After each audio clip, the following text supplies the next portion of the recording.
خبر شامل کرتے ہیں۔ کرائم رپورٹر برہان کی رپورٹ کے مطابق افواج پاکستان کے شہداؤں کے لیے قائم فیضان رمضان پاکستانی انگلش ایلیمنٹری اسکول میں اسکول کے صدر صوفی عمر دراز پاکستانی کی جانب سے جشن معرکہ حق کے نام سے ایک پروقار تقریب منعقد کی گئی، جس میں معرکہ حق کو 1 سال مکمل ہونے کی خوشی میں کیک بھی کاٹا گیا۔ اساتذہ اور طالبات نے ہاتھوں پر پرچم اور بینرز اٹھا کر افواج پاکستان سے محبت اور یکجہتی کا اظہار کرتے ہوئے field marshal general Asim Munir اور پاک فوج، پاک فضائیہ، پاک بحریہ اور تمام قومی سلامتی اداروں کی خراج تحسین پیش کیا۔ اس موقع پر صوفی عمر دراز پاکستان کا کہنا تھا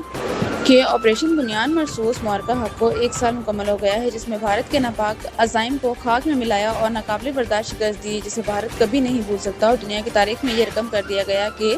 جب تک قائم قرآن رہے گا پاکستان کا نام رہے گا۔ اور ہم field marshal general Syed Asim Munir اور تمام قومی سلامتی اداروں کو سلام پیش کرتے ہیں۔ آخر میں پاکستان زندہ باد، پاک فوج زندہ باد، تاجدار ختم نبوت زندہ باد کے فلک شگاف نعروں سے فضا گونج اٹھی۔